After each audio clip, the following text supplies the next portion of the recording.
All right, Ruthless fans, here we are with the episode review of Season 1, Episode 18, entitled Drinking My Scotch. So, before going forward in the video, please take a moment to hit the like button, hit subscribe, click the bell notification icon and select all. That way you don't miss out whenever I post new content to the channel. And follow me on social media. Links are in the description below. What to say about this episode? Let me just be upfront. Honestly, I was getting a bit, call me Aaron Burr from Hamilton. Honestly, it's kind of draining. It felt like this episode was yet again the same old, same old. I mean, if nothing else, the back half of the season definitely has Ruth and Tally just trying to, I guess you could say, assemble the non-believers within the compound in order to get out. So it just felt like Paula, Zane, Oliver, they're just trying to figure out who to trust and how they can get out of there. But there was one moment of the episode that had me going, holy crap, you got my attention. Damn it, you did it. You freaking did it. And I'm not going to say what it is just yet, but let me just say this much. It's an important piece of information that's directly related to the Oval. And yet again, here I am about to blow my brains out like Tally in regards to trying to figure out how the hell these timelines fit when they definitely do not at this point. So anyway, here we go. We pick up where we left off with Cynthia, Malcolm, and Sarah. Cynthia is drunk. Cynthia, she's a really cool dancer. Cynthia, boogie to the groove now. Look, if you're a Ruthless fan and you get that reference, you are freaking awesome. You ought to win a DVD for that. But DVD giveaways are coming later today. Trust me. All right, so basically Cynthia is pissed off, not only about the affair, but the fact that, you know, I thought you were my girl. I'm telling you all this stuff. You were lying right to my face. So she ends up, you know, telling Malcolm to get the damn gun out of her face. Yeah, I mean, that's a very good idea. We don't want the gun going off involuntarily. Honestly, I thought that's what would have happened in this scene. And I mean the gun that's in Malcolm's hand, not the one that's between the sheets. Look, I was listening to old school R&B on Spotify when I was editing earlier today. No, when I was cleaning earlier. So now I got some of these songs stuck in my head. But in any case, Cynthia goes ahead and slaps Sarah. But then Malcolm turns around and hits Cynthia and she gets pissed off and leaves. I'm like, yo, because Malcolm's trying, oh my God, I can't believe I did that. And it's like, Sarah, you know, tries to calm down. It's like, don't worry, I'm here. Wow. And the sun definitely went down on their marriage. Dun, dun, dun. All right, so Paula's still throwing up from the bleach. Thank God I had to screen minimize at that moment because I just finished eating a Hot Pocket and I didn't want to see a Hot Pocket-like substance on the screen. So Paula's still trying to get the bleach out of her system. Ruth says she's going to go to the kitchen to get something that's going to help. But as she's leaving, Oliver stops her and is like, whoa, what are you doing? What are you doing? It's like, hey, look, I got cramps because, you know, I'm with child. Elder mother says if I need to, go to the kitchen to get something to eat. And then Oliver, because Ruth is an elder, asked the question of, so what happened to those girls who go along with Lilo? I don't know. What do you think happens to those girls who go with Lilo? I don't want to get in trouble, so I don't know. It's like, I mean, if you know what happens, then you should tell me what happened. I don't know. What do you think, Oliver? What do you think? How about I go to this kitchen for you? Oh, for Paula? Yeah, for Paula. But you'll get no. See, look, if you go, you get punished and everything, and I'll just go for you. Tell me what to get. Okay. And then we go over to River and the Highest. They're talking.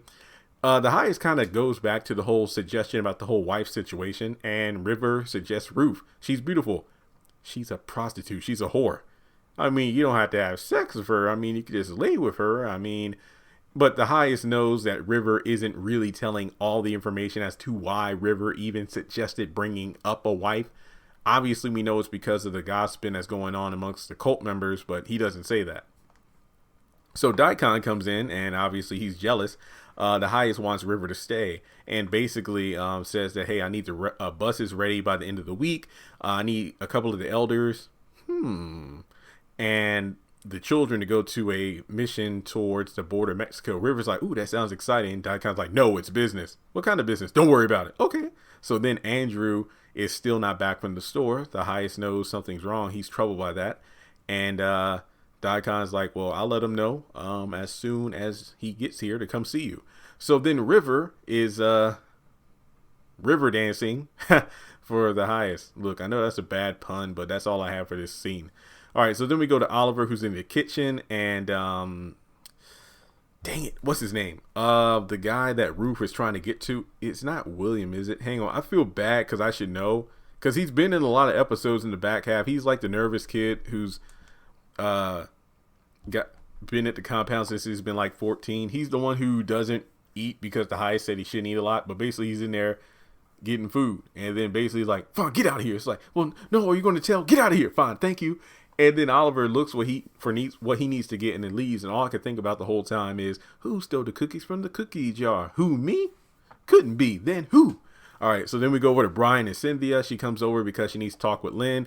Brian's like, she ain't in no condition to talk to nobody. So obviously she had been drinking, and Brian's like, no, let me give you some water. Let me take your car keys. You'll stay in the guest room, because obviously he doesn't want her going anywhere in the condition she's in right now. But basically she's saying that Malcolm had an affair. Malcolm had an affair. Did you know? No, I didn't know. So she also says that Andrew came by and told her everything that was going on. Andrew came by? Yes, Andrew came by. And then, he said, hey, I went over to the house, had a falling out, and now I'm here. Why are men trash? Let me take you to the guest room. All right, so Ruth tries to get Oliver to talk, and again, this is where the episode felt a little bit boring, because we've been doing the same thing for the past several episodes. Ruth is trying to play 20 questions with these cult members to see who is trustworthy, who is faithful to the Rakadushi, who's uncertain, who will snitch. And it's literally the same thing as before. It's like, I guess the biggest takeaway from this particular conversation is Ruth warning Oliver, if you feel uncertain, do not go to the highest about it. Okay, well, I'll go back to my post. Yeah, you do that. I'll go give her this stuff. All right. So then we go over to Bo and Melinda. Poke. Oh, yeah, we haven't seen Poke in a while. And Melinda, and it looks like, he's finishing the lunch and whatnot that she made, or the dinner that she made for him. And we all know what's in that stuff. And I think that he is taken to like the sheriff's office and sits in the desk, and Melinda's trying to gas him up, saying, hey, you should sit behind this desk. It suits you.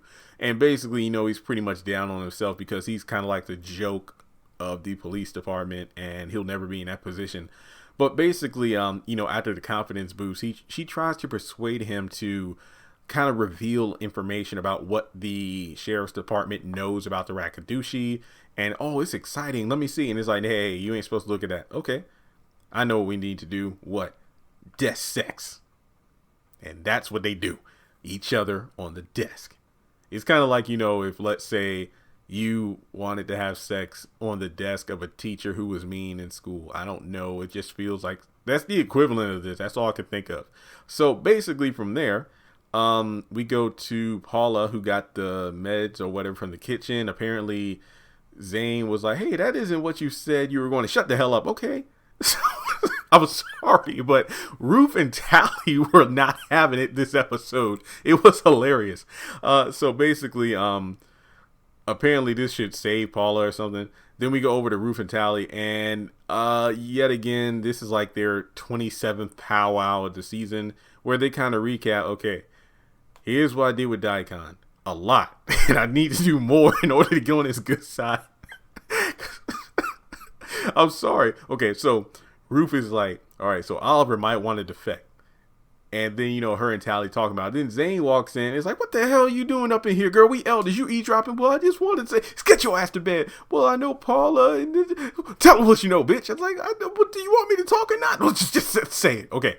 So I know of at least 6 other people who want to leave the compound. Lacey had this thing with Oliver, and that's why Oliver's asking where she went with Lilo, because he want to know if,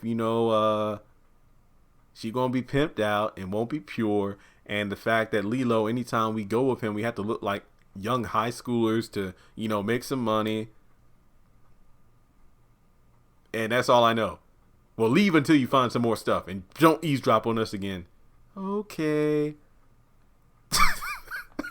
when Ruth like kind of scrunched up her nose because she was mad, I like that because like that's probably the Ruthless / Candace Young persona she had out on the streets. That's what I think. So here's the oval nod. This was the part of the episode that had me going, oh shit, okay, because I know like Melissa L. Williams and a couple other people like, yo, have y'all watched the episode of Ruthless yet? And I'm thinking, nah, I ain't watched it. It's like, nobody's inboxed me or nothing to tell me how the episode was, so I honestly didn't know what to expect. But when the cast were kind of hyping it up, and I was at like the 30-minute mark, and I felt kind of disappointed by the episode, here we go with this tidbit. Ruth is like, you know what? We need to get out of here. Yeah, I know. Tyler's like, I know. I got $100,000. Tyler's like, what the? I got $100,000 stashed away at Barry's parents' house. What the hell? So this pretty much shoots all the theories I had about, oh, that's Sharon's money, and then, okay, we don't know about the knife and the animal blood. That doesn't make sense. But, you know, with Kareem drug dealing and everything, that makes sense. Like, Sharon could use the house as a front for the money. And then that explains where Shannon got her job back because she told Kareem to give her her cut, and obviously he didn't want to do it. So, what the hell? So, $100,000. Wait a minute. How long has that money been there? Because obviously with the restraining order and the time she's been in Iraq-Kadushi, I highly doubt that she had the money there. You know, I'll do a separate video on that, but I'm just glad we got the nod to it. So basically it's like, hey, we need to escape, because basically, you know, they're trying to find a way out. But at the end of the day, it's about them getting their kids, getting that money, and getting the hell out of here. So this could honestly either answer or raise more questions as to why Tally went over to Nancy's, but again, that'll be its own video. So we go over to Polk and Melinda, and because the food was drugged, this fool passes out on the desk. Ugh. So she gets up and kind of like takes her clothes and whatnot to cover the security cameras in the office of the police station, and Clark and another guy come in, and they're trying to go through the entire office to get information to see what the, you know, sheriff and everything has on the Rakadushi. So then Ruth goes to see Daikon, and because this is what, let me just put it this way. The entire stick of Tally and Ruth is Tally's trying to be cautious and play it safe, but Ruth is like, hell no, we got to get out of here right now. I'm playing all the chips. It's like, no, don't do it. You're going to crap out. I'm going to do it, bitch. So essentially, Ruth is like, I'm going to see Daikon, and Tally's like, look, tomorrow is Thursday, the next grocery store trip. Remember that police officer, the sheriff, Brian or whatever? He's supposed to, you know, I told him to meet us there so we can use that as a way to get out. And like, no, we ain't going to depend on no sheriff, or, you know, either leave with him or get information out to him. So Andrew actually comes up to the front gate, and Oliver's like, where you been? I was out grocery shopping, my brother. Well, they suspect something different. Daikon's waiting for you at his trailer and need to go see him. And Oliver questions him, is like, well, I don't know. He went to go see the highest, and now he wants to see you. Fine, I'll tell him where I went. So Oliver goes in to tell the highest that Andrew returned, and apparently him and River are playing strip poker, and Oliver's, I feel bad for Oliver. I mean, not only do you see the girl you've been banging by the trees taking off with a pimp, and you're wondering what the hell's going on, then you got the elder mother who told you to expose yourself, and now she tried to get some from you, and then you walk in on your superior and another man, and they're both naked. Yeah, Oliver wants to get the hell out of there, and I can't blame him. So then we go to Ruth going to see Daikon. She tries to seduce him, but he ain't having it. He's like, look, you need to go to bed. I ain't going to tell you again. I'll punish you. Do it again? Not the way you think. Okay, bye. So then she leaves, and then Andrew gets there. And basically, Daikon confronts him, saying, like, where'd you go? Grocery shopping? Where'd you really go? I went home to tell my wife that, you know, hey, leave me alone. He's like, let's go see the highest. Let me put these groceries away. No, you're going to come with me. But these eggs going to spoil. You see, come with me, Negro. Okay. So then elder mother comes into the room to tell Ruth and Tally to, well, hey, where's Ruth? And then Ruth is like, oh, I'm here. Where'd you go? Stomach cramps. That's good. Pregnancy. Right. So, you know, she's talking to the wrong one, because we know Tally's the one who's pregnant. But essentially, he's like, hey, go help put up the groceries. Andrew went, so we don't need to go to the grocery store. Ta-da! Uh-oh. So then we go over to the final scene, and Polk is still passed out. You got Clark, Melinda, and the other guy looking through the entire place to clean stuff up and get all the information they can. And when they get to the one sheriff's desk, there's nothing in the, they go to the one deputy's desk. It's completely empty. Brian. So they think that, they already know who the mole is, the guy who's kind of like infiltrating the sheriff's department in order to get information on the Rakadushi. And then the episode ends. So, yeah. What would I score this episode? Like I said, the first part was pretty, the first 28 minutes up until the $100,000 information, it felt a bit meh, only because it felt a lot of the same thing. At least we got to see Polk for the first time in a while. We got to see more Brian, the aftermath of Cynthia finding out about the affair, the highest giving thought to the whole wife situation. So it wasn't a bad episode. It just felt like we're getting a lot of the same thing every episode. So again, I still think Ruthless is the best show. But at the same time, we're just getting a lot of repetitiveness, and it's kind of slowing down the pacing.